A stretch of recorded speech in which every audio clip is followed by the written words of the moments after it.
Well, new overnight, a fast-moving mobile home fire injures two firefighters, one of them seriously. Flames broke out last night on Braywick near Windcrest on the northeast side. Charlie Cooper is live near what's left of the mobile home. Charlie, do firefighters know how this all started?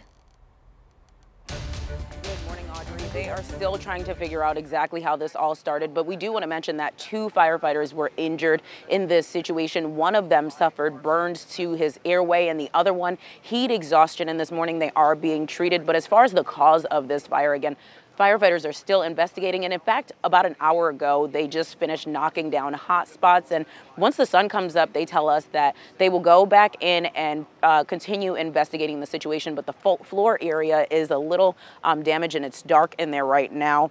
They are still investigating this morning, as well as trying to figure out exactly what happened here on the 8400 block of Braywick Drive. When somebody called the fire department around 11:30 last night, firefighters actually worked tirelessly trying to control this fire, and that caller actually convinced them that there was someone still inside, so it kind of slowed down their knockdown process. And instead of drawing out pretty quickly and knocking that fire down quickly, they stayed inside much longer than they anticipated, and that's when those firefighters got hurt.